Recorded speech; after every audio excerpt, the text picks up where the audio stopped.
Hello hello hello, जय हिंद। तो कैसे हैं आप सब लोग? आई होप कि आप लोग अच्छे होंगे, तैयारी कर रहे होंगे। आज हम लोगों का टेक्निकल इशू के कारण कल पूरा क्लास नहीं बन पाया था, तो हम लोगों ने उस इशू को दूर करने का प्रयास किया और इसीलिए आज हम लोग मतलब लाइव सेशन के अलावा आपको ऑन कैमरा नहीं, ऑफ कैमरा के बाद हम लोग मिल रहे हैं।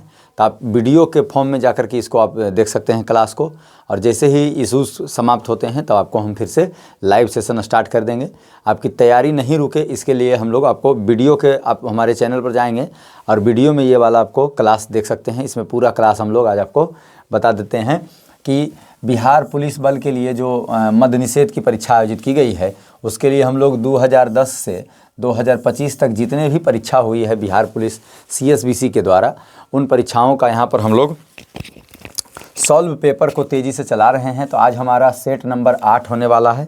सेट नंबर 8 यहाँ पर आज कंप्लीट हम लोग करने वाले हैं।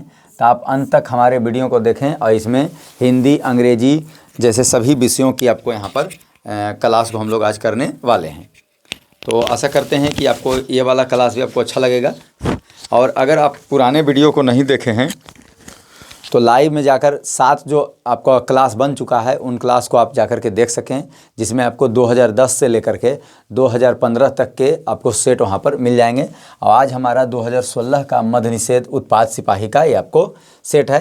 तो अगर इस वीडियो को अधिक से अधिक लोगों में शेयर करें, जिससे कि अधिक से अधिक लोग इसका लाभ ले सकें, और आप हमारे साथ अंत तक वीडियो में बने रहें। और यदि चैनल पर पहली बार वीडियो को देख रहे हैं तो चैनल को सब्सक्राइब कर लें, बेल आइकन को ज़रूर प्रेस कर लें, जिससे कोई भी नोटिफिकेशन आपके मोबाइल पर तुरंत चली जाएगी। और साथ ही साथ वीडियो अच्छा लगे तो लाइक कर दें और कमेंट ज़रूर करें। तो आइए, आज हम लोगों का टॉपिक रहने वाला है बिहार मद्य निषेध भर्ती 2026 के द्वारा PYQ अर्थात प्रीवियस ईयर का ये क्वेश्चन है, जिसमें आपको 2016 के आपको ये पूछा गया सवाल है। तो आइए आपको बता देते हैं।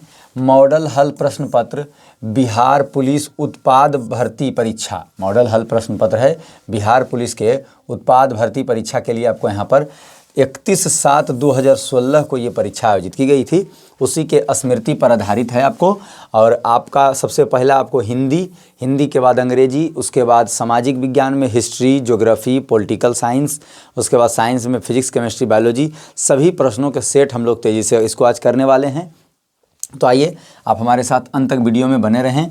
पहला सवाल हिंदी का शुरू होता है, जिसका कोई शत्रु पैदा ही न हुआ हो वह कहलाता है। तो आप जानते हैं कि जिसका कोई शत्रु नहीं पैदा होता है वह अजात शत्रु कहलाता है, यानी ऑप्शन नंबर 2 के साथ आप चले जाएंगे। जिसका शत्रु पैदा न हो उसे अजात शत्रु कहते हैं। दूसरा सवाल क्या कहता है? दूसरा सवाल है, धन को व्यर्थ ही खर्च करने वाला, धन को व्यर्थ खर्च करने वाला क्या कहलाता है? व्ययी, धनिक, मितव्ययी या अपव्ययी। तो धन को व्यर्थ खर्चे करने वाला जो है उसे हम लोग अपव्ययी के नाम से जानते हैं, अर्थात जो धन का अपव्यय करता है उसे अपव्ययी के नाम से जानते हैं।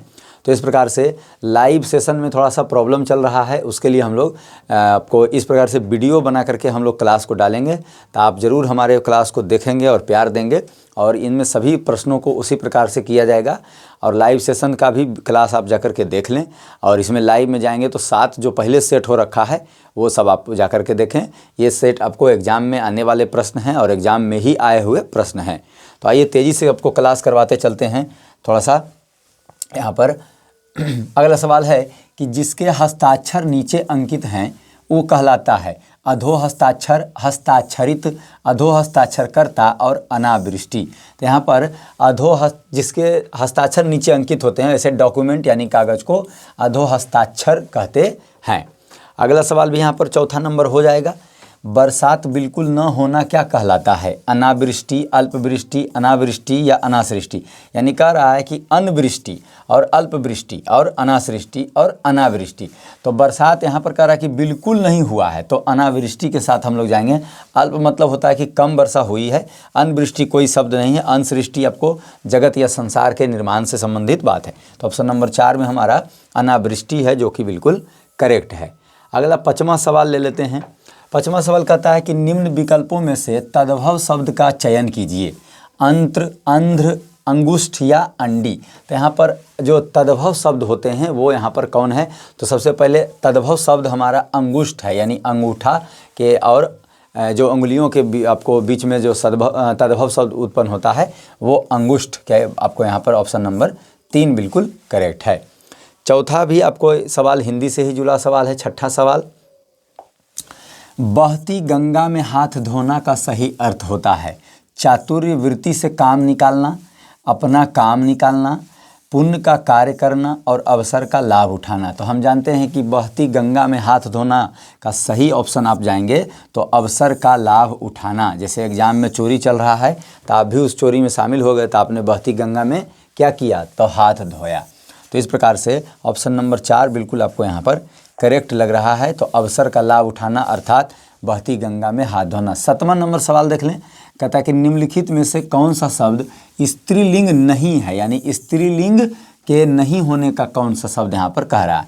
तो सुबह, दोपहर, सांझ और दिन, यानी चारों ऑप्शन में आपको जानते हैं सुबह हमारा स्त्रीलिंग शब्द है, सुबह हो गई है, दोपहर हो गई है यानी स्त्रीलिंग है, सांझ ढल गई है ये भी स्त्रीलिंग है, लेकिन दिन हो गया, दिन ढल गया तो ये आपको पुल्लिंग शब्द है, यानी ऑप्शन नंबर 4 दिन हमारा स्त्रीलिंग शब्द नहीं है।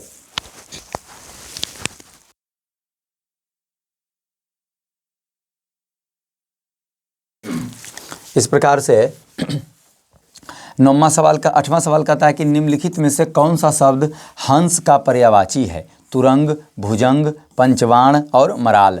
तो हंस का पर्यायवाची याद रखेंगे आपको मराल, ऑप्शन नंबर 3 के साथ आप लोग मराल के साथ जा सकते हैं। यहाँ पर इस प्रकार से हिंदी के 8 सवाल थे और अंग्रेजी के 7 सवाल हैं। आपको बताते हैं सिलेबस के अनुसार 10 सवाल कभी हिंदी के होते हैं, कभी 5 सवाल हिंदी के होते हैं। तो इस प्रकार से 15 सवालों का मेल होता है।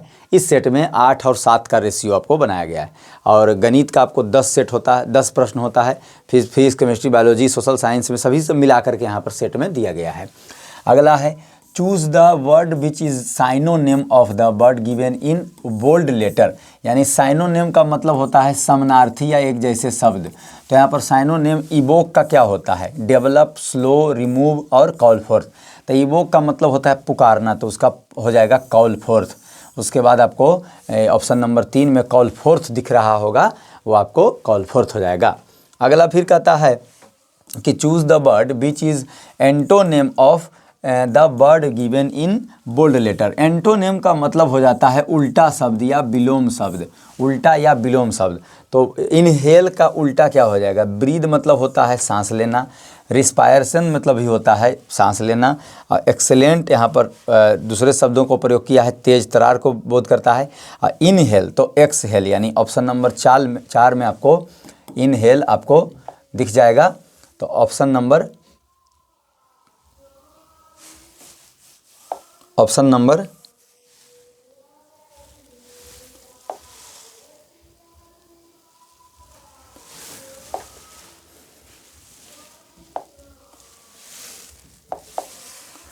नंबर 4 आपको एक एक्सहेल यहाँ पर दिख रहा है, जो इसका सही आपको आंसर हो जाएगा।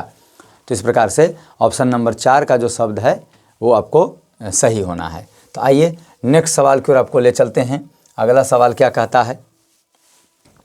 अगला सवाल क्या है? अगला सवाल फिर हमारा इंग्लिश से है, मतलब 7 सवाल लगातार इंग्लिश के सवाल यहाँ हैं। Fill in the blank with correct word. He is blind, खाली स्थान हिज ओन फॉल्ट, यानी वह अपने गलती के कारण अपने आँखों को खोया। तो यहाँ पर ही इज़ ब्लाइंड ऑफ, यानी ऑप्शन नंबर यहाँ पर हम लोग को भर देंगे ऑफ। ऑप्शन है 2 विथ 4, तो आपको ऑप्शन नंबर 2 यानी ऑफ के साथ हम लोग जाएंगे। अगला है चौथा सवाल आपको मतलब इंग्लिश का 12वां क्वेश्चन है कि आपको कह रहा है कि रॉन्ग स्पेलिंग, यानी यहाँ पर जो स्पेलिंग होगा वो रॉन्ग है, गलत है। फेंस, फेंट, फैबुलस और फेमस। तो यहाँ पर आप देख सकते हैं फेंस का आपको यहाँ पर सी होना चाहिए, तो ये गलत आपको स्पेलिंग दिया गया, बाकी ये सभी सही हैं। तो ऑप्शन नंबर 1 में आपको गलती मिल गया है, यहाँ यस की जगह पर सी होना चाहिए, जो कि नहीं है। तो ऑप्शन नंबर 12 नंबर क्वेश्चन का ऑप्शन नंबर 1 आपको सही है, फेंस। 13वां नंबर सवाल फिर मीनिंग देखते हैं क्या इसमें गलती बता रहा है। 13वां नंबर सवाल में कहता है कि प्रिविलेज, विलेज, डिस्टिंग्विश और डिस्टिंक्शन। तो यहाँ पर कह रहा है कि हमारा डिस्टिंग्विश का यहाँ पर आई होना चाहिए, जो कि नहीं दिया गया है। तो ऑप्शन नंबर 3 हमारा 13 नंबर में डिस्टिंग्विश शब्द जो है वो गलत लिखा हुआ है। तो 14-15 में कहता है नो एरर है, क्या गलती है आप वाक्य में पकड़ेंगे। तो कहता है कि each of the following sentences is divided into 4 part, 1 part has error which is that part. तो कह रहा है कि एक पार्ट इसमें कोई गलत है, तो कौन सा गलत पार्ट है वो चुन लें। People should not be misguide from the politician who will do anything for their personal interest. यानी यहाँ पर क्या आपको एक ऑप्शन में गलत दिया गया है, तो आपको बता रहे हैं, कह रहा है कि मिसगाइड फ्रॉम द पॉलिटिशियन, यानी ऑप्शन नंबर हमारा जो है 1 सही हो जाएगा। इस वाक्य में आपको यहाँ पर गलती दिया गया है। तो अगले सवाल की ओर आपको इंग्लिश का लेकर चलते हैं, और ये इंग्लिश का आपको आखिरी सवाल है। फिर आपको सामाजिक अध्ययन के पॉलिटी शुरू हो जाएगा, इंडियन पॉलिटी से। As a nation we just did not knew how to value our culture treasures. तो यहाँ पर आप गलती को पकड़ें, यहाँ पर क्या गलती आपको बता रहा है। और जैसा कि बहुत जल्द फिर आपको हम लाइव 10 बजे से क्लास जो चलाते हैं वो बहुत शुरू जल्दी किया जाएगा। तो आप लोग तब तक पुराने लाइव क्लास को जाकर के देखें, और इस वीडियो को भी देखें, और इस वीडियो को भी उतना ही प्यार दुलार दें, और अधिक से अधिक समय तक इसको आप देखें। तो आइए, यहाँ कह रहा है कि we just did not knew, यानी डिड नॉट यहाँ पर प्रयोग कर दिया है, होना चाहिए डोंट नो, डोंट नो होना चाहिए, न्यू नहीं, यहाँ पर नो का प्रयोग हुआ, जिसके कारण ये हमारा गलती है। तो ऑप्शन नंबर 1 में ही आपको गलती पकड़ में आ गया। तो आइए अब इंडियन पॉलिटी, हाल ही में बिहार दरोगा के परीक्षा के दौरान इंडियन पॉलिटी से बहुत सारे सवाल किए गए थे, तो आपको यहाँ पर ध्यान देना है। कहता है कि भारत का संविधान कब अपनाया गया। 26 जनवरी 1950, 26 जनवरी 1949, 26 नवंबर 1949, 15 अगस्त 1947। तो आप जानते हैं कि भारत का संविधान कब अपनाया गया। हम जानते हैं कि भारत का संविधान 26 नवंबर 1949 को संविधान सभा के द्वारा अंगीकार किया गया था, और 26 जनवरी 1950 को लागू किया गया था। ये जब होता है तो लागू किया गया, और ये आपको अपनाया या अंगीकार किया गया, अंगीकार किया गया। और यहाँ पर 15 अगस्त को भारत आज़ाद हुआ था, 15 अगस्त को आज़ाद हुआ था भारत। और इस प्रकार से 26 जनवरी 1949 को ऑप्शन के हिसाब से कोई दूसरी घटना हुई थी, तो इस प्रकार से अपनाया या अंगीकार किया गया था। तो ऑप्शन नंबर 3 के साथ बिल्कुल आप करेक्ट गए होंगे या जाएंगे। अगला सवाल है, भारतीय राजनीति में कार्यपालिका किसके अधीनस्थ है। न्यायपालिका, विधायिका, चुनाव आयोग या संघ लोक सेवा आयोग। तो राजनीति में कार्यपालिका किसके अधीनस्थ है। तो राजनीति में कार्यपालिका विधायिका के अधीनस्थ है। विधायिका आपको कानून बनाती है, कानून का पालन करती है, और न्यायपालिका जो है, ये तीनों ही कार्यपालिका, विधायिका और न्यायपालिका सरकार के विशेष अंग हैं। और चौथा खंभा आपको प्रेस मीडिया को कहा जाता है। तो ऑप्शन नंबर 2 विधायिका यहाँ पर बिल्कुल सही जवाब आपका हो जाएगा। अगला है, संविधान के लागू होने के समय निम्न आदर्शों में से किसको प्रस्तावना में सम्मिलित नहीं किया गया था। स्वतंत्रता को, समानता को, समाजवादी को या न्याय को। तो किसको प्रस्तावना में सम्मिलित नहीं किया गया था, बाद में जोड़ा गया था। आपको बताते हैं, समाजवादी शब्द 42वां संशोधन हुआ था 1976 ईस्वी में, उसके द्वारा समाजवादी शब्द जोड़ा गया। हम भारत के लोग भारत को प्रभु संपन्न, समाजवादी, धर्मनिरपेक्ष, लोकतंत्रात्मक गणराज्य बनाने हेतु, ये आपको प्रस्तावना का शब्द है। तो यहाँ पर समाजवादी शब्द को बाद में जोड़ा गया। अतः कब, तो 1976 किस संशोधन के द्वारा, तो 42वां संशोधन के द्वारा। तो अगले सवाल की ओर आपको तेज़ी से ले चलते हैं, क्योंकि यहाँ पर नेट का थोड़ा सा इंटरनेट प्रॉब्लम के कारण हम लोग जल्दी से कर रहे हैं, क्योंकि उसमें सवाल काफ़ी लंबा खिंच सकता है। तो हम लोग लाइव सेशन में फिर से जब जुड़ेंगे तो उसको हम लोग तेज़ी से करते चलेंगे, क्योंकि टाइम है नहीं, और 2-2 सेट है। आपको हम सेट के माध्यम से हम लोग यहाँ पर चलते रहते हैं। और आज का हमारा दोनों सेट जो है, इसको जल्द से जल्द आपको हम कंप्लीट करा करके, ये सेट अभी आपको चल रहा है जिसमें 2010 से 2025 का सवाल आपको पूछा गया है, और उसके बाद ये सेट आपको बहुत जल्द शुरू करेंगे। तो इसीलिए हम लोग क्लास को नहीं रोकते हुए, आपको लाइव नहीं, ऑफलाइन ही सही, आपको ज़रूर देखें वीडियो को, और अंत तक पूरे सवाल को आप ज़रूर हल करें। तो आइए, सवाल कहता है कि भारत के संविधान में मौलिक कर्तव्यों को किस वर्ष सम्मिलित किया गया? 1950, 1965, 1979 या 1976? तो मौलिक कर्तव्यों की संख्या आप याद रखें 11 है और मौलिक अधिकार की संख्या आपको यहाँ पर 6 है। तो 1976 अर्थात 42वां संशोधन 1976 जब हुआ था तो इसे भी उसमें ही जोड़ा गया। तो मौलिक कर्तव्यों की संख्या हो गई 11। ये आपको पुराना करंट का सवाल आ गया है। जस्टिस अल्तमस कबीर के पश्चात भारत के मुख्य न्यायाधीश कौन बने थे? तो पी सदाशिवम को बनाया गया था। आइए अगले सवाल की ओर आपको ले चलते हैं। अगला सवाल हमारा हिस्ट्री से क्वेश्चन आ गया। अब आपको उधर पॉलिटी का सवाल चल रहा था, अब आपको हिस्ट्री शुरू हो गया है। वज्रयान संप्रदाय है बौद्धों का, जैनों का, हिंदुओं का या ताओ धर्म का? तो वज्रयान संप्रदाय आपको बौद्ध धर्म से है। हीनयान, महायान, वज्रयान ये सभी बौद्ध धर्म के अलग संप्रदाय बनाए गए। अगला ले लेते हैं सवाल इसी के साथ। राजतरंगिणी के लेखक कौन हैं? कालिदास हैं, कलहन हैं, भास्कराचार्य हैं या चारवाक हैं? तो राजतरंगिणी के लेखक आपको कलहन को कहा जाता है, यानी राजतरंगिणी के लेखक कौन हैं? तो कलहन हैं। जबकि आपको कालिदास, भास्कराचार्य, चारवाक अलग अलग पुस्तकों के लेखक हैं। राजतरंगिणी यानी राजा के नदी तरंग के बारे में इस पर कहानी लिखा गया, जिसमें कश्मीर का इतिहास आपको बताया जाता है। वंदे मातरम के रचयिता हैं रविन्द्रनाथ टैगोर, नजरुल इस्लाम, निराला या बंकिम चंद्र चटर्जी? तो वंदे मातरम पुस्तक आनंद मठ, याद रखेंगे आनंद मठ पुस्तक से ली गई है, जिसके रचयिता आपको बंकिम चंद्र चटर्जी या चट्टोपाध्याय भी आपको नाम मिलेगा। तो आनंद मठ पुस्तक से आपको लिया गया है, जो आपका भारत का क्या है? ये राष्ट्रगीत है, राष्ट्रीय गीत है। राष्ट्रगान आपको जनगण मन है, जनगण मन हो गया गान, राष्ट्रगान याद रखेंगे। राष्ट्रगीत आपका हो गया वंदे मातरम और राष्ट्रगान हो गया जनगण मन। अगले सवाल की ओर ले चलते हैं आपको। अगला 24वां हम लोग पहुंच चुके हैं। गालिब क्या थे? कवि थे, सूफी संत थे, राजा थे या चित्रकार थे? तो मिर्ज़ा गालिब आपको एक शायर थे और अर्थात कवि थे। यहाँ पर कविता पाठ करते थे, शेरो शायरी करते थे। तो मिर्ज़ा गालिब का जन्म आपको आगरा में हुआ था और दिल्ली में उनकी मृत्यु हुई थी। तो मिर्ज़ा गालिब एक मशहूर शायर थे। तो वे यहाँ पर ऑप्शन नंबर कवि के साथ आप लोग चले जाएंगे। अगला सवाल ले लेते हैं। 26वां नंबर सवाल कहता है कि हेन सांग ने किसके शासनकाल में भारत आए थे? हेन सांग की यात्रा की थी कनिष्क, हर्षवर्धन, स्कंदगुप्त, चंद्रगुप्त मौर्य? तो हेन सांग के बारे में बताते हैं आपको। हेन सांग चीनी यात्री थे जो नालंदा विश्वविद्यालय अध्ययन के उद्देश्य से आए थे और यहाँ पर वे आपको हेन सांग आपको कनिष्क के शासनकाल में रहे थे और उनकी पुस्तक पूछा जाता है एग्जाम में सीयू की। तो सीयू की पुस्तक में भारत के इतिहास का वर्णन है और कनिष्क के शासनकाल का भी वर्णन यहाँ पर मिलता है। तो आइए अगले सवाल की ओर आपको ले चलते हैं। और हेन सांग को यात्रियों का राजकुमार या यात्रियों में पंडित भी माना जाता था।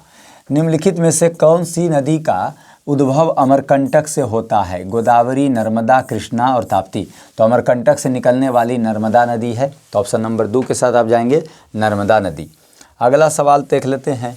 नाथुला दर्रा या पास राज्य में स्थित है? जम्मू एवं कश्मीर, हिमाचल प्रदेश, सिक्किम और अरुणाचल प्रदेश? तो आप जानते हैं नाथुला दर्रा सिक्किम को तिब्बत से जोड़ता है, यानी तिब्बत और सिक्किम के बॉर्डर पर स्थित है नाथुला दर्रा भारत के सिक्किम राज्य में। यानी ऑप्शन नंबर 3 के साथ आप बिल्कुल करेक्ट यहाँ पर गए होंगे। अगला 28वां नंबर सवाल जब कहते हैं कि चार मीनार स्थित है जयपुर में, आगरा में, हैदराबाद में, अजमेर में? तो चार मीनार हैदराबाद में है, वहाँ नवाब कुली कुतुब शाह के द्वारा बनाया गया था। और इतिहासकारों के अनुसार हैदराबाद में चार मीनार के आसपास आपको इसलिए बनाया गया था कि प्लेग बीमारी समाप्त हुई थी 1509 में, जिसके बाद उन्होंने बनाया था। और उसके आसपास चूड़ियों का बहुत भारी बाजार आपको हैदराबाद में लगता है। तो तेलंगाना की राजधानी हैदराबाद में है चार मीनार। अगला सवाल देख लेते हैं कि डल झील स्थित है शिमला में, उदयपुर में, माउंट आबू में या श्रीनगर में? तो डल झील आपको श्रीनगर में स्थित है, जम्मू कश्मीर की राजधानी श्रीनगर में स्थित है। अगला सवाल है कि किस शहर को गुलाबी शहर कहते हैं? काफ़ी हल्के हल्के क्वेश्चन भी कभी कभी पूछ देता है और कभी मॉडरेट होगा, कभी कड़ा होगा। तो ये सभी आपको जनरल नॉलेज जो होते हैं, आम बोलचाल में प्रयोग किया जाता है, वो सभी कभी कभार सवाल आपको आता है। तो सवाल बेसिक कॉन्सेप्ट पर होते हैं, आपको एनसीईआरटी के आधार पर जो है वो आपको करते रहना है और जिस सेट प्रैक्टिस आपको तेज़ी से चल रहा है उसे आप देखते रहें। लखनऊ, जयपुर, इंदौर और भोपाल। तो यहाँ पर गुलाबी शहर जयपुर के नाम से जाना जाता है, पिंक सिटी अर्थात गुलाबी शहर। तो जयपुर के साथ आप बिल्कुल करेक्ट गए होंगे। तो इस प्रकार से नेक्स्ट क्वेश्चन की ओर हम लोग चलते हैं। सिंधु सभ्यता के निम्नलिखित स्थलों में से किस स्थल में गोदी या डॉकयार्ड यानी बंदरगाह के अवशेष प्राप्त हुए हैं? बंदरगाह तो आपको बताते हैं हड़प्पा, लोथल, मोहनजोदड़ो और इनमें से कोई नहीं। तो आप अपना कमेंट करें।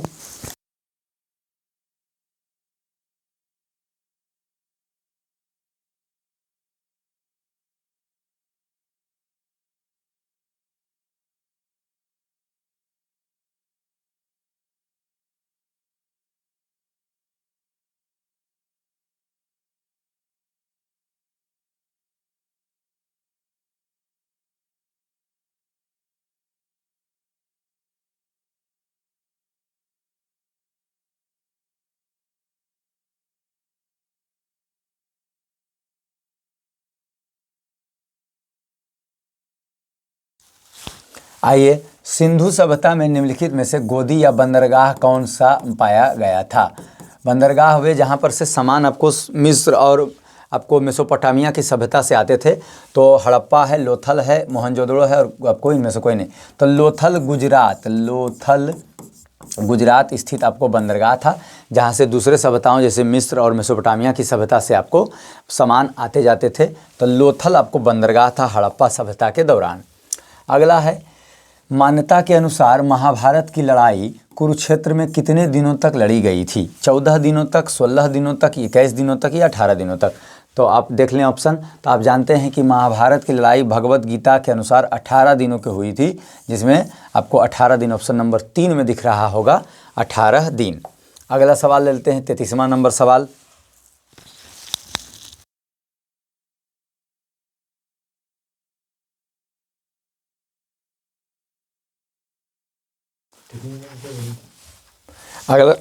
अगला सवाल है, योग दर्शन के संस्थापक कौन थे? कपिल, पतंजलि, जैमिनी, उलुक कनाद। तो यहाँ पर पता है कि योग दर्शन को आपको पतंजलि ने शुरू किया था और पतंजलि ही योग दर्शन के पथ आपको प्रदर्शक थे। उत्तरी बिहार का प्राचीन नाम क्या था? देख लें, 34वां सवाल कहता है कि उत्तरी बिहार का प्राचीन नाम क्या था? बज्जी था, वत्स था, अवंती था या सुरसेन था? तो जब 16 महाजनपद आप लोग बौद्ध ग्रंथों में देखेंगे तो उसमें इतिहास लिखा है कि भारत 16 महाजनपदों में विभक्त था। तो आपको मगध जनपद जो था सबसे बड़ा और शक्तिशाली था, वो बिहार के राजगीर पाटलिपुत्र में फैला हुआ था। और साथ ही साथ उत्तरी बिहार का प्राचीन नाम आपको क्या था? तो बज्जी के नाम से प्रसिद्ध था। उत्तरी बिहार आपको बज्जी अर्थात वैशाली के क्षेत्र के रूप में प्रसिद्ध थे। अगला सवाल है, द्वितीय बौद्ध परिषद कहाँ हुई थी? पाटलिपुत्र में, वैशाली में, कुंडलवन में या राजगीर में? ये सभी इतिहास के डीप इतिहास से आपको सवाल पूछे जा रहे हैं। तो कह रहा है कि द्वितीय बौद्ध परिषद आपको वैशाली में हुआ था और आपको पहला आपको राजगीर में हुआ था, चौथा आपको कुंडलवन में हुआ था, तृतीय आपको पाटलिपुत्र में हुआ था। तो वैशाली में द्वितीय बौद्ध परिषद का आपको सवाकामी इसके अध्यक्ष थे, उनकी अध्यक्षता में हुई थी। 36वां सवाल देख लें, चौसा की लड़ाई में शेर शाह ने किसको हराया था? इब्राहिम लोदी को, जहांगीर को, मोहम्मद लोदी को या हुमायूं को? तो यहाँ पर चौसा की लड़ाई में शेर शाह ने, तो चौसा की लड़ाई में शेर शाह ने हुमायूं को हराया था। चौसा आपको बिहार के बक्सर प्रांत में पड़ता है, वहीं पर हुमायूं की हार हुई थी, जो आपको 1539 में हुआ था। याद रखेंगे, 1539 में लड़ाई हुई थी जिसमें हुमायूं की हार हुई थी और शेर शाह ने सूरवंश की स्थापना दिल्ली के गद्दी पर मुगल वंश को हटा करके की थी। आइए अगला चलते हैं कि निम्नलिखित पेशवाओं में से कौन नाना साहब के नाम से प्रसिद्ध थे, लोकप्रिय थे? बालाजी विश्वनाथ, बाजीराव, बालाजी बाजीराव, माधवराव। तो आपको पता होना चाहिए कि पेशवाओं में नाना साहब, जो कि 1857 की क्रांति में एक प्रसिद्ध व्यक्ति थे, बालाजी बाजीराव के नाम से प्रसिद्ध थे। अगला सवाल की ओर आपको लेकर ये चलते हैं। अगला सवाल आपका क्या कहता है? आशा करते हैं कि आपको पैनल ठीक दिख रहा होगा। किस ब्रिटिश जनरल ने पोर्तो नोवो में हैदर अली को हराया था? पोर्तो नोवो में हैदर अली को हराया था। कैप्टन फोफेम, सर आयर कूट, कैप्टन हेक्टर मुनरो, जनरल गोहार्ड। तो आपको पता होना चाहिए कि हैदर अली आपको कौन थे? तो ये टीपू सुल्तान के पिता थे। याद रखेंगे, टीपू सुल्तान के पिता थे और आपको रंगपट्टनम, मैसूर रंगपट्टनम के राजा थे। तो सर आयरकूट ने उनको युद्ध में हराया था, जिनके बाद उनकी बीमार होने से मृत्यु हो गई थी। अगला सवाल चलते हैं। प्रार्थना समाज के संस्थापक कौन थे? राजा राम मोहन राय, आपको के देवेंद्रनाथ टैगोर, आत्माराम पांडुरंग, दयानंद सरस्वती। तो प्रार्थना समाज के संस्थापक कौन थे? तो प्रार्थना समाज के संस्थापक थे आत्माराम पांडुरंग, आत्माराम पांडुरंग। अगला सवाल ले लेते हैं। कहता है कि ब्रिटिश सम्राट के अधीन नियुक्त भारत का प्रथम वायसराय कौन था? Lord Dalhousie, John Lawrence, Warren Hastings, Lord Canning. तो ब्रिटिश सम्राट के अधीनस्थ नियुक्त भारत का प्रथम आपको वायसराय, याद रखेंगे, पूछ रहा है गवर्नर जनरल नहीं, वायसराय। तो लॉर्ड कैनिंग, अर्थात लॉर्ड कैनिंग के साथ आप लोग बिल्कुल सही जाएंगे। तो चौथा नंबर ऑप्शन में आपको दिख रहा है लॉर्ड कैनिंग। अगला सवाल ले लेते हैं। अगला सवाल भी इतिहास से है। ब्रिटिश शासन के दौरान, ब्रिटिश शासन के अधीन आपको भारतीय गरीबी और अर्थव्यवस्था पर दादा भाई नौरोजी का कौन सी पुस्तक लिखा गया था? India economy under British Raj, British rule and economic drain of India, poverty and un British rule in India. यानी ये भारतीय गरीबी पर ब्रिटेन में एक किताब लिखी गई थी दादा भाई नौरोजी द्वारा, poverty and un British rule in India, जिसमें आपको अंग्रेज़ों के द्वारा जो भारत में लूटपाट मचाई गई थी उसी पर इन्होंने अपनी बात रखी थी। और दादा भाई नौरोजी ग्रैंड ओल्ड मैन के नाम से प्रसिद्ध थे। भारतीय स्वतंत्रता संग्राम में ग्रैंड ओल्ड मैन किनको कहा जाता था? तो आपको दादा भाई नौरोजी को कहा जाता था।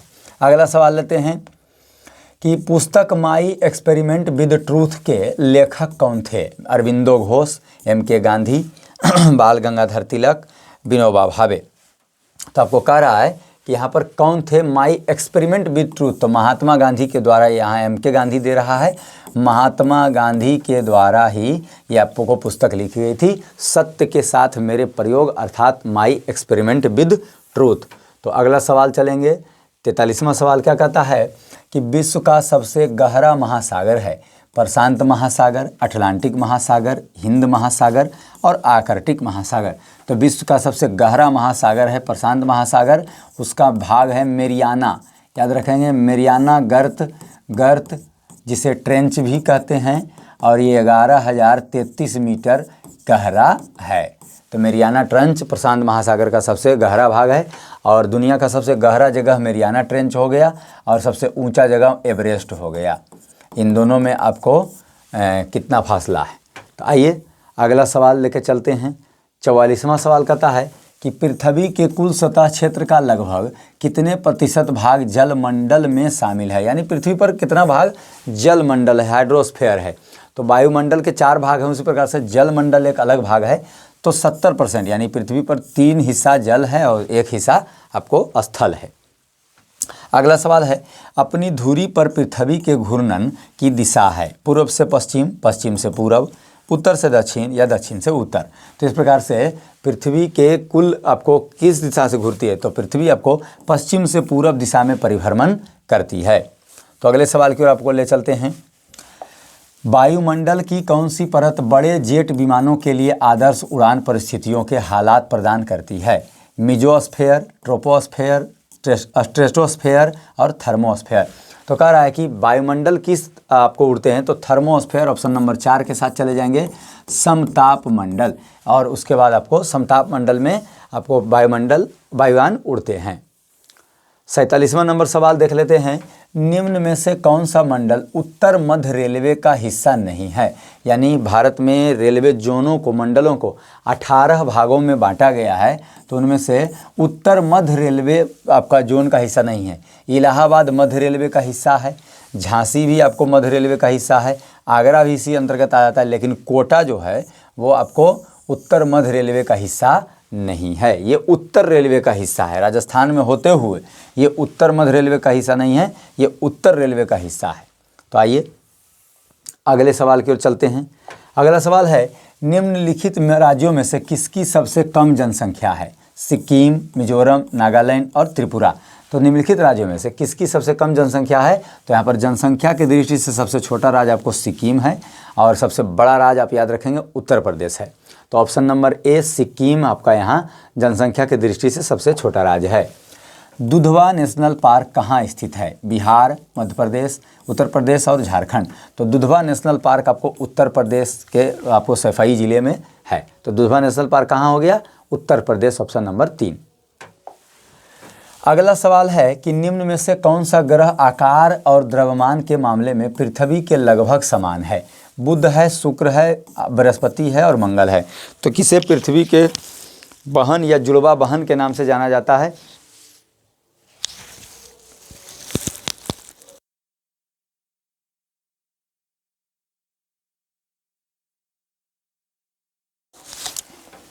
तो यहाँ पृथ्वी का बहन आपको शुक्र ग्रह को कहा जाता है। तो आप ऑप्शन नंबर 2 के साथ शुक्र ग्रह के साथ चले जाएंगे। अगला सवाल है राज्यसभा में सदस्य बनने की न्यूनतम आयु सीमा क्या है?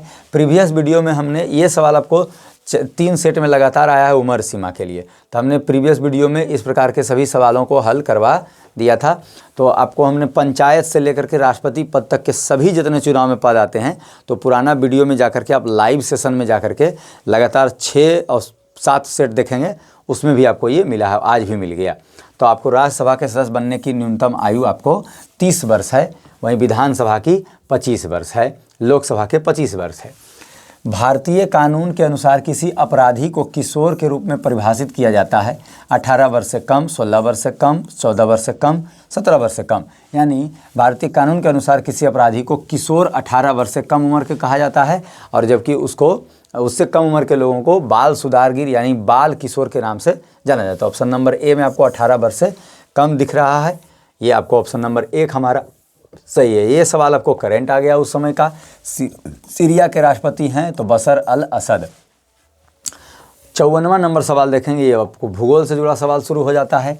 स्वेज नहर भूमध्य सागर को जोड़ती है पर्सिया की खाड़ी से, मृत सागर से, कैस्पियन सागर से, लाल सागर से। तो स्वेज नहर भूमध्य सागर को आपको लाल सागर से जोड़ती है। तो ऑप्शन नंबर 4 में लाल सागर आपको दिख रहा होगा, बिल्कुल यहाँ पर करेक्ट गए होंगे। 55वां नंबर सवाल कहता है कि निम्नलिखित में से कौन सा शहर 2 महाद्वीपों में फैला हुआ है? काहिरा, इस्तांबुल, त्रिपोली और जेरूसलम। तो कह रहा है कि कौन सा शहर 2 महाद्वीपों में फैला हुआ है? तो ऑप्शन नंबर आपको 3 के साथ चले जाएंगे। त्रिपोली आपको अफ्रीका और एशिया दोनों ही शहरों में यहाँ पर फैला हुआ है। अगला सवाल का देख लेते हैं। समुराई योद्धा वर्ग हैं, समुराई चीन के हैं, मलेशिया के हैं, कोरिया के हैं, जापान के हैं। तो समुराई योद्धा वर्ग जापान के होते हैं, जापान के योद्धा वर्गों को समुराई कहा जाता है। तो ऑप्शन नंबर 3 के साथ चले जाएंगे। समुराई कहाँ के योद्धा वर्ग होते हैं? तो जापान के होते हैं। अगला सवाल देख लेते हैं।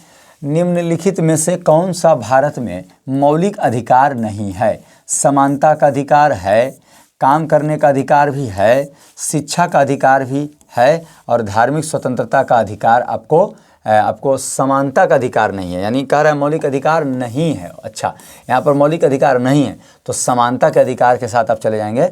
मौलिक अधिकार में नहीं रखा गया इसको, जबकि काम करने का, शिक्षा का और धार्मिक स्वतंत्रता का अधिकार आपको मौलिक अधिकार में आता है। यानी ऑप्शन 1 आपको समानता का अधिकार आपको वैधानिक अधिकार बना दिया गया है।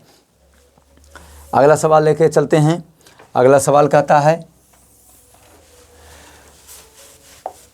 भारतीय संविधान की 8वीं अनुसूची किससे संबंधित है? भारत के राज्यों से, मौलिक कर्तव्यों से, भारत के भाषाओं से या राजनीति के निर्देशक सिद्धांतों से। तो संविधान की 8वीं अनुसूची किससे संबंधित है? तो आपको बताते हैं 22 भाषा जो जोड़ा गया है संविधान में, 22 भाषा से यानी भाषाओं से।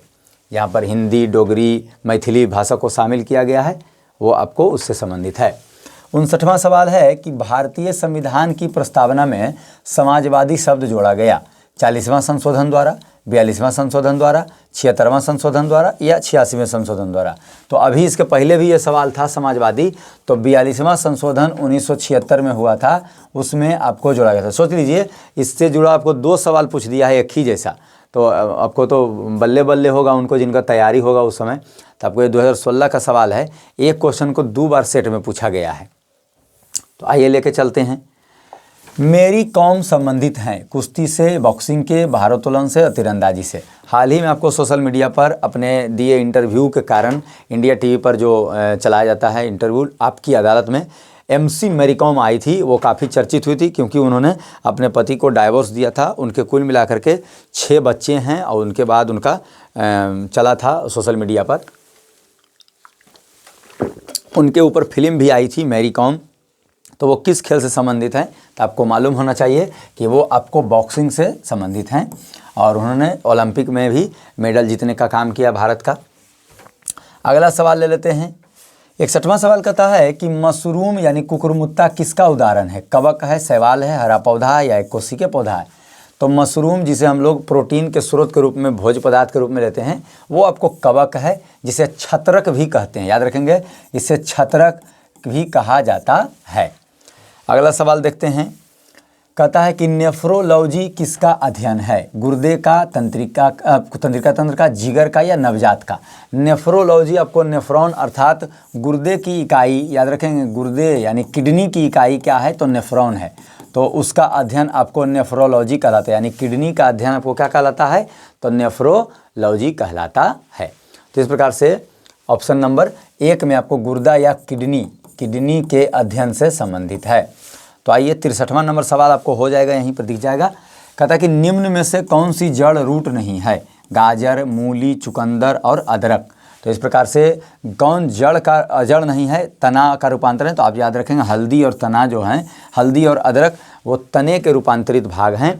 तो इस प्रकार से आप लोग लाइव सेशन में भी जाके मेरा जो 7 सेट है उसको आप देख लें और बहुत जल्द टेक्निकल प्रॉब्लम को दूर करके हम लोग फिर से 10 बजे दिन में प्रतिदिन लाइव क्लास के साथ जुड़ जाएंगे और उस पर आपको डिटेल द्वारा दिया जाएगा। इसमें आपको जल्दी करने का कारण है इंटरनेट की प्रॉब्लम। तो आइए अब आपको हम लोग यहाँ पर बता देते हैं। अगला सवाल देख लेते हैं। किसकी कमी के कारण बच्चों में रिकेट हो जाता है? Vitamin A, vitamin B, vitamin D और विटामिन सी। चूँकि रिकेट जो है विटामिन डी की कमी से होने वाला रोग है, अर्थात विटामिन डी के साथ चले जाएंगे। विटामिन बी से आपको पेलाग्रा हो जाता है, विटामिन ए से रतौंधीर हो जाता है, उसके बाद आपको विटामिन सी से अस्कर्वी नामक रोग होता है। तो रिकेट किससे होगा? विटामिन डी की कमी से हो जाता है, जिसमें हड्डियाँ काफ़ी कमज़ोर हो जाती हैं। अगला सवाल है कि मानव पित्त बाइल जो एक पीले हरे रंग का तरल है, इसकी प्रकृति है अम्लीय, क्षारीय, इनमें से कोई नहीं। तो इसकी प्रकृति आपको अम्लीय होती है। जो बाइल जूस एक प्रकार का तरल अम्ल का स्वाद आपको प्रदान करता है, जो भोजन के पाचन के दौरान काम आता है। निर्गत आउटपुट सघन साधन संभव बनाते हैं। आंकड़े देखना और प्रिंट करना, आंकड़े स्कैन करना, आंकड़े आगत करना, आंकड़े भेजना। तो इस प्रकार से कह रहा है, ये कंप्यूटर से जुड़ा सवाल आ गया। आपको कंप्यूटर से लगातार सवाल पूछा जाता है सिलेबस में। तो इस प्रकार से कह रहा है कि आउटपुट है तो आंकड़े को देखते हैं और उसे प्रिंट आउट करके निकालते हैं। तो आउट बोल भी करते हैं कि प्रिंट आउट कर दीजिए। तो निर्गत आउटपुट मतलब आउट करना यानी प्रिंट निकलवाना। जैसे आपका एडमिट कार्ड आउटपुट है, आप एडमिट कार्ड को साइबर कैफे से निकालते हैं, एग्जाम में भाग लेते हैं। अगला कहता है कि निम्न में से कौन सा हार्डवेयर का उदाहरण नहीं है, यानी हार्डवेयर नहीं है। माउस है, प्रिंटर है, एक्सेल है और मॉनिटर है। तो माउस हार्डवेयर है, प्रिंटर भी हार्डवेयर है और मॉनिटर भी हार्डवेयर है। वहीं एक्सेल एक सॉफ्टवेयर का निर्माण होता है। आपको MS Excel, MS Microsoft Excel, आपको ऑप्शन नंबर 4 में एक्सेल दिख रहा है जो कि सॉफ्टवेयर है न कि हार्डवेयर है। बाकी तीनों ही आपको हार्डवेयर हैं। तो ऑप्शन नंबर 4 में आपको एक्सेल जो है वो सॉफ्टवेयर है। अगला कहता है कि निम्न में से कौन से एक छोटे सिंगल साइट नेटवर्क को संदर्भित करता है? लैन, रैम, CPU और USB। तो जानते हैं यहाँ पर नेटवर्क को सबसे पहले कौन करता है तो लोकल एरिया नेटवर्क। याद रखेंगे लोकल एरिया नेटवर्क, लैन। लोकल एरिया नेटवर्क को लैन कहा जाता है, यानी ऑप्शन नंबर 1 में है। रैम आपको रैंडम एक्सेस मेमोरी कहा जाता है जो इस सॉफ्टवेयर का भाग है। CPU को सेंट्रल प्रोसेसिंग यूनिट कहते हैं जो कंप्यूटर का ब्रेन है। और USB आपको डाटा केबल जैसा होता है जिसमें हम लोग किसी चीज़ को जमा करते हैं, संग्रह करते हैं। तो यहाँ आपको नेटवर्क का कौन हो गया? Local area network, LAN. Option number A में आपको बिल्कुल सही गए होंगे। अगला सवाल है एम्पियर किसकी इकाई है? चुंबकीय क्षेत्र की, विद्युत धारा की, विद्युत चार्ज के और प्रतिरोध के। तो आप ऑप्शन कमेंट करें। जैसे कि आप लोगों को मालूम होगा, समय समय पर बहुत सारे नोटिफिकेशन भी हम डालते रहते हैं। तो आप देखते हैं कि आपको चौकीदार की परीक्षा होने वाली है, और आशा करते हैं कि जिस प्रकार से होमगार्ड की बहाली हुई 15,000 ऊपर सीटों पर, उससे अब सरकार आपको हो सकता है इसका भी एग्ज़ाम ले ले। तो बहुत सारे परीक्षाओं का दौर आपको शुरू है। और बिहार पुलिस के अंतर्गत कांस्टेबल जिसका आपको अभी चल रहा है 19,838 सीटों पर, तो उसके बाद बहुत जल्द आपको 25,000 से अधिक सीटों पर बहाली यहाँ पर जो आपको भेजा गया है गृह एवं सामान्य प्रशासन शाखा विभाग को। और साथ ही साथ उसके बाद रेलवे ग्रुप डी के लिए, तो तमाम परीक्षाओं का दौर शुरू है। तो आपको तैयारी करते रहना चाहिए। तो प्रतिदिन आप हमारे साथ 10 बजे हम लोग लाइव चलाएंगे, उसके माध्यम से आपको अपकमिंग डाल देंगे। तो ऐसे के लिए आपको हमारे वीडियो को देखने के लिए आप चैनल सब्सक्राइब कर लें और बेल आइकन को प्रेस कर लें, जिससे जैसे ही हम नोटिफिकेशन डालेंगे तो आप हमारे साथ तेज़ी से जुड़ जाएंगे। तो आइए, यहाँ पर कह रहा है कि एम्पियर विद्युत धारा की इकाई है, यानी ऑप्शन नंबर 2 में आप जा सकते हैं। विद्युत धारा की इकाई एम्पियर कही जाती है। अगला सवाल लेते हैं। फिजिक्स से जुड़े सवाल आपको चल रहे हैं, याद रखेंगे। साइंस का फिजिक्स आ चुका है। निम्न में से कौन सी सदिश मात्रा है? प्रतिबल, दबाव, कार्य या ऊर्जा? तो कौन सी सदिश राशि? हम जानते हैं कि यहाँ पर जो राशियों की बात करते हैं तो 2 राशि होती है, एक सदिश और अदिश। तो सदिश राशि का उदाहरण आपको प्रतिबल यहाँ पर दिया गया है। तो प्रतिबल जो है वो सदिश राशि की इकाई मानी जाती है। अगला सवाल देखते हैं। अगला सवाल कहता है, एक परमाणु एटॉम के नाभिक यानी न्यूक्लियस में सम्मिलित है। इलेक्ट्रॉन और प्रोटॉन, केवल न्यूट्रॉन, न्यूट्रॉन और प्रोटॉन, और प्रोटॉन, इलेक्ट्रॉन और न्यूट्रॉन।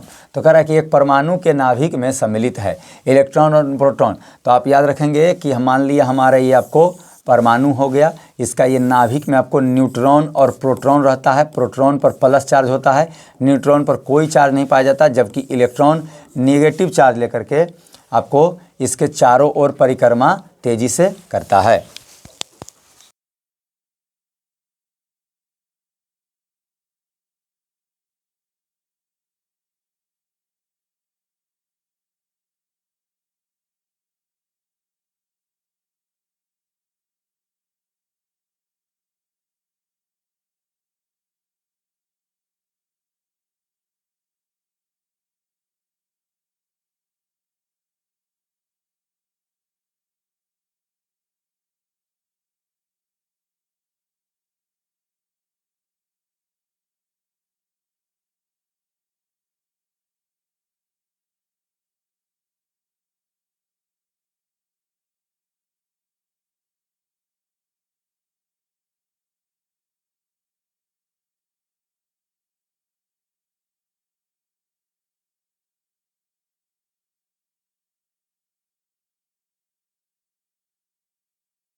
तो इलेक्ट्रॉन जो है वो इसके नाभिक के चारों ओर जो है परिक्रमा करता है। तो आपको याद रखना चाहिए कि परमाणु के नाभिक यहाँ पूछा गया है केंद्रक, नाभिक को केंद्रक भी कहते हैं। तो केंद्रक में आपको न्यूट्रॉन और प्रोटॉन आपको ऑप्शन नंबर 3 में दिख रहा है। न्यूट्रॉन और प्रोटॉन नाभिक मौजूद होता है और इलेक्ट्रॉन उसके चारों ओर चक्कर काटता है। तो इस प्रकार से ऑप्शन नंबर 71 का 3 हो गया सही। आइए नेक्स्ट क्वेश्चन की ओर आपको ले चलते हैं। फिजिक्स से जुड़ा क्वेश्चन आपको मिला है यहाँ पर। न्यूटन के पहले सिद्धांत फर्स्ट लॉ को यह भी कहते हैं, आग घूर्णन का सिद्धांत, जड़त्व का सिद्धांत, ऊर्जा का सिद्धांत और परिबल का सिद्धांत। तो आप तेज़ी से कमेंट भी कर सकते हैं और अपना सेट भी लगाते रहें, क्वेश्चन लगाते रहें।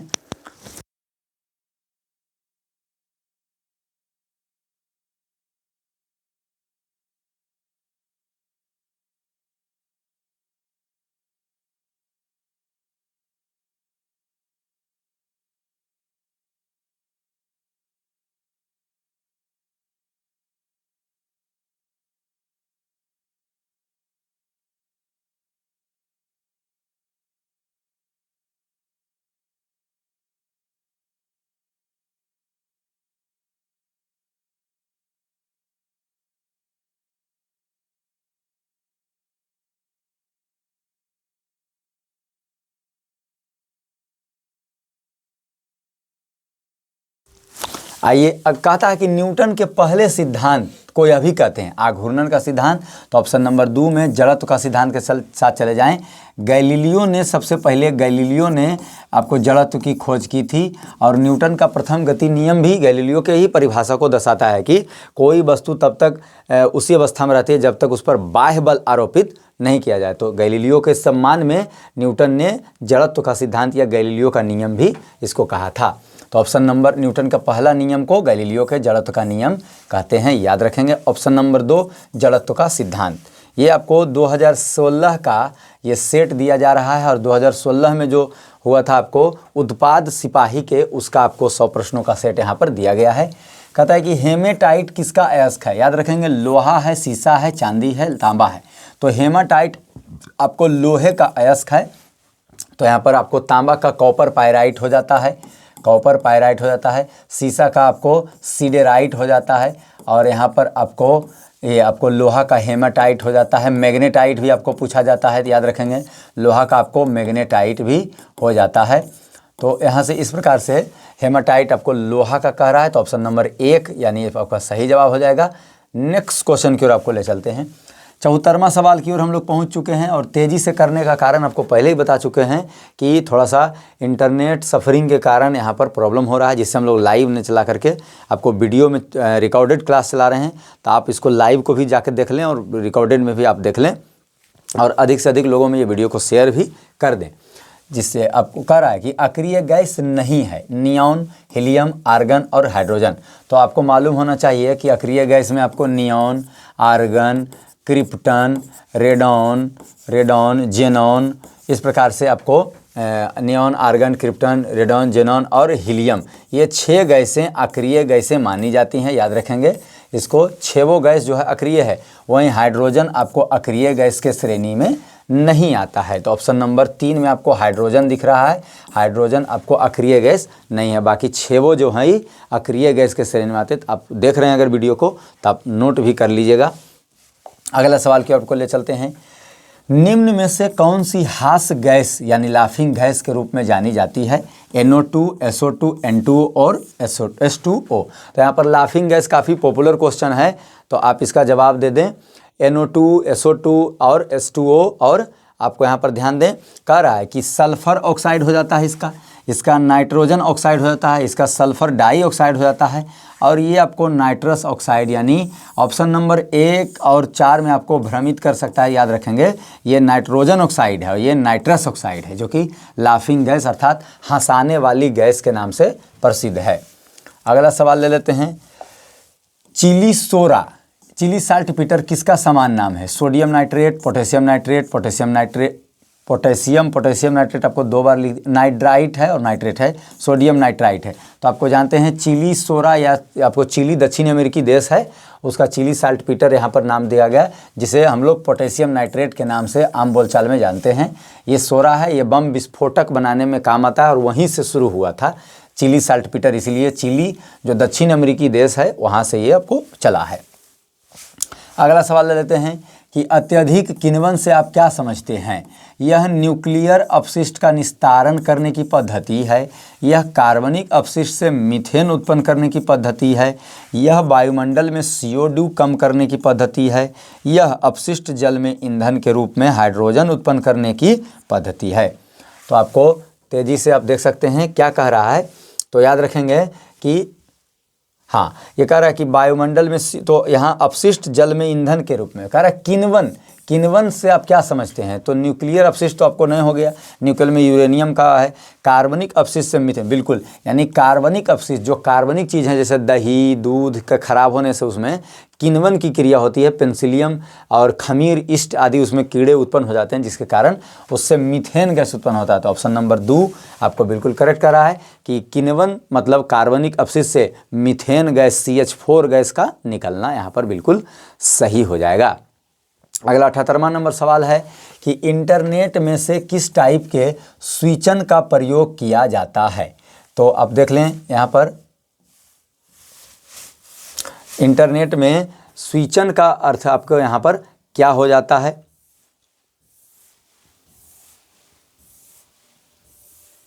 इंटरनेट में किस टाइप के स्विचन का प्रयोग किया जाता है? परिपथ, सर्किट, टेलीफोन, पैकेट और टेलेक्स। तो यहाँ पर परिपथ यानी सर्किट का यहाँ भी प्रयोग किया जाता है। जिस प्रकार से विद्युत परिपथ उसी प्रकार से इंटरनेट में भी टाइप सर्किट का प्रयोग किया जाता है। तो ऑप्शन नंबर 1 के साथ बिल्कुल आप करेक्ट गए होंगे। अगला सवाल हमारा जीव विज्ञान से आ गया है।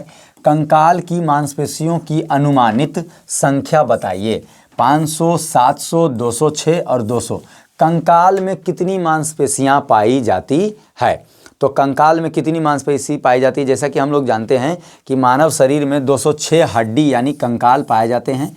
तो उसमें कंकाल के मांसपेशियों की अनुमानित संख्या जिसे टेंडर या कंडरा के नाम जानते हैं, तो पूरे हड्डी में 700 से अधिक मांसपेशी आपको हड्डियों में पाई जाती है। जबकि हड्डी के ऊपरी उत्तक एपिथेलियम वगैरह जो उत्तक बनाते हैं उनमें आपको लगभग 639 प्रकार के उत्तक आपको मांसपेशी पाए जाते हैं। अगला 80 नंबर सवाल है। पारिस्थितिकी तंत्र शब्दावली किसने प्रस्तुत की थी? बर्नाद्स्की, S.A. Forbes, A.G. टेंसले और थिनेमैन। तो पारिस्थितिकी तंत्र शब्द जो है वो आपको A.G. टेंसले ने यहाँ पर उनके दिया था। पारिस्थितिकी इकोसिस्टम, उन्होंने कहा था कि जीव जंतु पृथ्वी पर रहते हैं और एक दूसरे जैसे हवा, जल तंत्र, वायुमंडल सभी मिलकर के पारिस्थितिकी तंत्र बनाते हैं। तो यहाँ पर आपको A.G. टेंसले बिल्कुल यहाँ पर सही जवाब आपको 3 नंबर के साथ चले जाएंगे। अगला सवाल देख लेते हैं। कहता है कि कोशिका की खोज की गई रॉबर्ट हुक द्वारा, विलियम हार्वे द्वारा, क्रिश्चियन बर्नार्ड द्वारा और लुई पास्चर द्वारा। तो आप याद रखेंगे कि कोशिका की खोज की गई थी। तो आपको बताते हैं यहाँ पर कोशिका 2 पार्ट में हो जाता है। सबसे पहले 1665 में रॉबर्ट हुक ने खोज की थी जो कॉर्क की कोशिका को देखा था। तो कॉर्क को पादप कोशिका में रख दिया गया। किसमें? पादप कोशिका में। सबसे पहले जीवित आपको जंतु कोशिका, तो जीवाणु कोशिका याद रखेंगे, जीवाणु कोशिका ल्यूवेनहॉक ने खोजी थी, एंटोनी वॉन ल्यूवेनहॉक। तो जंतु कोशिका के खोज करता है आपको ल्यूवेनहॉक, जो कि जीवाणु कोशिका खोजे थे। और कॉर्क के पादप कोशिका सबसे पहले रॉबर्ट हुक ने 1665 में खोजा था।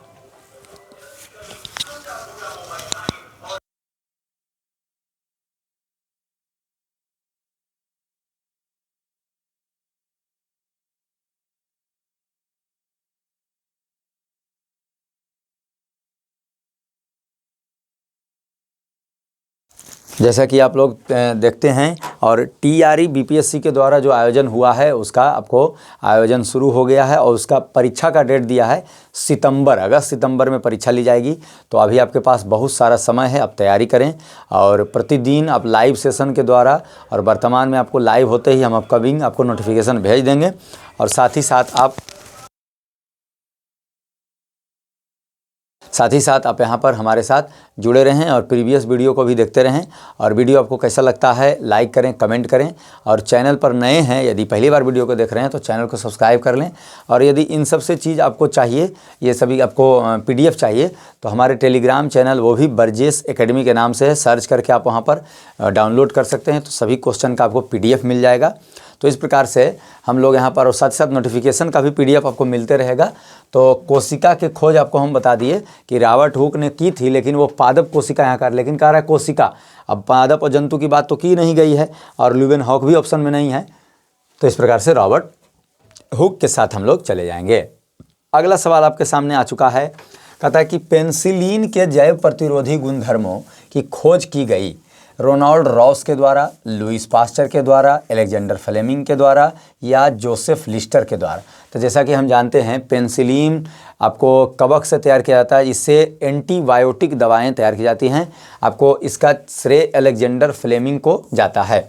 अलेक्जेंडर फ्लेमिंग के द्वारा ही आपको पेनिसिलिन की खोज की गई थी और उसी से जैव प्रतिरोधी गुण अर्थात एंटीबायोटिक दवाएं बनाई जाती हैं। आजकल एंटीबायोटिक दवाओं का काफ़ी प्रयोग हो रहा है और जीवाणु जनित रोगों में ये काफ़ी, तो उन्होंने देखा था कि अपने लैब में कुछ खाना खाए तो उसमें एक जगह जीवाणुओं का जो था उसमें कवक ने एक दूसरे रंग का बना दिया था, धब्बा बना दिया था। तो उसी कवक से आपको पेनिसिलिन बनाए जो जीवाणुओं को नष्ट करता है और उसको सही करता है। यानी जीवाणु से होने वाले रोगों पर एंटीबायोटिक दवाएं कारगर हैं, न कि वायरस से होने वाले रोगों पर। अगला सवाल देखिए है, रोग संबंधी फिर आ गया है। हाइड्रोफोबिया बीमारी संबंधित है टेटनस से, मेनिंजाइटिस से, डेंगू से या रेबीज से। तो हाइड्रोफोबिया रोग किससे संबंधित है? हम जानते हैं कि हाइड्रोफोबिया रोग आपको रेबीज नामक वायरस से होने वाला रोग है। जैसे हाइड्रोफोबिया आपको जल से डर हो जाता है, जल से डर हो जाता है और ये रोग आपको कुत्तों के काटने के कारण, कुत्ते के काटने के कारण ये आपको रोग होता है। और आपको बताते हैं कि कुत्ते के लार में कहाँ ये पाया जाता है? लार में आपको रैबिडो नामक आपको वायरस यानी विषाणु पाया जाता है। और ये विषाणु क्या करता है कि लार के काटते ही उसके रक्त में चला जाता है, जहाँ वह अपना वृद्धि करना शुरू करता है और ऐसे में रोगी कोई उचित इलाज नहीं कराने पर उनकी मृत्यु हो जाती है। तो रेबीज नामक बीमारी से आपको संबंधित है। तो ऑप्शन नंबर 3 में आपको दिख रहा है। और आपको यदि कुत्ते के काट लेते हैं तो उसको तुरंत साफ़ सफाई करके सरकारी अस्पताल में कुत्ते के जो एंटीडोट हैं वो ज़रूर टीका लेना चाहिए और 3 सुई आपको लगवानी चाहिए। पहले 14 सुई पेट नाभि के आसपास में लगता था और आपको रेबीज के टीके की खोज लुईस पास्चर ने की थी। कुत्ते के काटने के टीका का खोज लुईस पास्चर ने किया था। अगला सवाल ले लेते हैं कि निम्नलिखित में से कौन सा जहर है? NaCl, KCl, K2SO4 और KCN। तो जहर यानी विष है, पॉइजन है। तो आप जान लेते हैं कि NaCl तो हमारा साधारण नमक कहलाता है, साधारण नमक जिसको खाने वाला नमक कहते हैं। उसके बाद आपको KCl पोटेशियम क्लोरेट है जो कि खाद बनाया जाता है, तो एक प्रकार का उतना विषैला जहर नहीं है। K2SO4 भी आपको पोटेशियम सल्फेट है, तो यहाँ पर पोटेशियम क्लोरेट, पोटेशियम सल्फेट है, लेकिन ये साइनाइड कहलाता है। साइनाइड ये आपको जहर है जो कि तीव्रनाशी जहर है। इसका आज तक कोई स्वाद भी नहीं बता पाया है। ये क्या करता है कि तेज़ी से कोशिका का श्वसन ग्रंथि जो है मस्तिष्क में माइटोकॉन्ड्रिया को क्षतिग्रस्त कर देता है और व्यक्ति के तत्काल खाते ही उसकी मृत्यु हो जाती है। तो आइए यहाँ पर चलते हैं।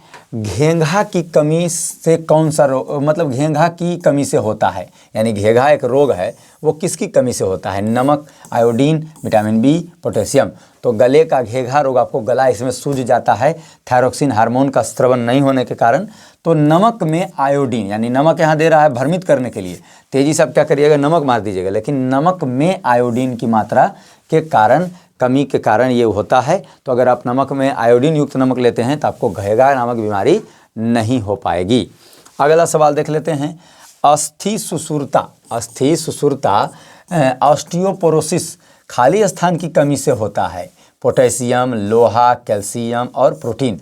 तो अस्थि सुसुरता आपको ऑस्टियोपोरोसिस आपको कैल्शियम की कमी के कारण होता है, जिसमें कैल्सीफेरोल अर्थात विटामिन डी का रासायनिक नाम कैल्सीफेरोल होता है। वो हमारे हड्डियों को कमज़ोर कर देता है, जिसे अस्थि सुसुरता और ऑस्टियोपोरोसिस रोग कहते हैं, जिसे हड्डियों में दर्द शुरू होता है।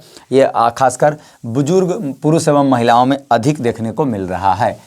87वां नंबर सवाल भी बीमारी से जुड़ा सवाल है। कहता है क्वाशियोरकर बीमारी खाली स्थान की कमी के कारण होती है। कार्बोहाइड्रेट, शक्कर, सोडियम और प्रोटीन।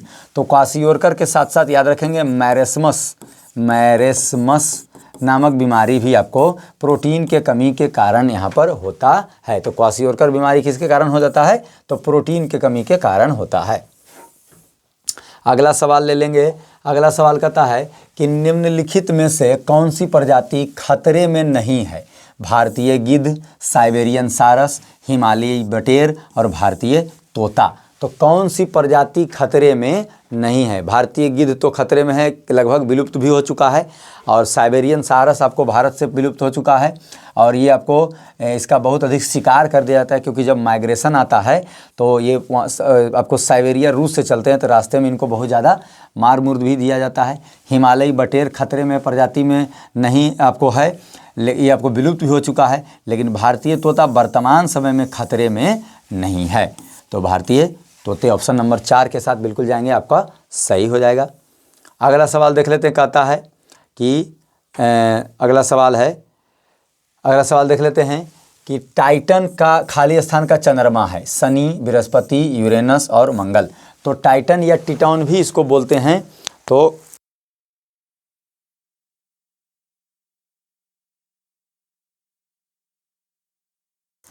आइए, टाइटन खाली स्थान का चंद्रमा है। चंद्रमा यानी उपग्रह है, चंद्रमा को आप लोग उपग्रह के भी नाम से जाने। तो टाइटन जो है शनि, बृहस्पति, यूरेनस और मंगल। तो टाइटन शनि ग्रह का उपग्रह है, और आपको बृहस्पति का याद रखेंगे, आपको जुपिटर नाम है इसका, जुपिटर। और मंगल का फोबोस डिमोस कहलाता है, फोबोस आपको डिमोस कहलाता है, फोबोस और डिमोस इसका नाम है, डिमोस नाम है। और पृथ्वी का चंद्रमा आपको हो गया चंद्रमा। अगला सवाल ले लेते हैं, कहता है यहाँ पर आपको हो जाएगा, बोल्ट मापी यंत्र का उपयोग मापने के लिए किया जाता है, धारा, प्रतिरोध, विभवांतर। तो बोल्ट मापी को आपको विभवांतर मापने के प्रयोग में लाया जाता है। तो ऑप्शन नंबर 3 आपको विभवांतर दिख रहा है। तो बोल्ट मापी यंत्र का उपयोग आपको विभवांतर मापने के लिए किया जाता है। तो इस प्रकार से हमने बिहार पुलिस के 2016 में पूछे गए प्रश्न उत्पाद सिपाही का था, इसके 8वां सेट को हमने यहाँ पर कंप्लीट करा दिया। तो आप फुल वीडियो अंत तक देखें और वीडियो को लोगों में शेयर कर दें, और अधिक से अधिक लोगों में शेयर करें। वीडियो को पहली बार देख रहे हैं तो लाइक करके कमेंट करें, और चैनल को सब्सक्राइब कर ऑल कर दें, बेल आइकन को प्रेस कर लें, जिससे कि आपको नोटिफिकेशन चली जाएगी। और हम बहुत जल्द आपको जो इंटरनेट संबंधी समस्या है उसको शुरू करके तुरंत ही आपके साथ लाइव जुड़ेंगे। तब तक आप सातों जो पुराना लाइव में जाकर के आप ऑप्शन लाइव करेंगे हमारे चैनल पर, तो लाइव के सातों सेट का फुल क्लास आपको वहाँ पर मिल जाएगा। और इन सभी के लिए हम लोग किसी भी प्रकार का शुल्क नहीं ले रहे हैं। तो इसका हम लोग सेट प्रैक्टिस तेज़ी से करवाते चल रहे हैं। आज हमारा 8वां नंबर सेट हम लोग इसको करवाए, और चूँकि थोड़ा सा जल्दी सेट हुआ, ताकि आप अधिक से अधिक इसको स्पीड में करके देख लें। तब तक तैयारी करते रहें। आपका दिन शुभ हो। जय हिंद, जय भारत।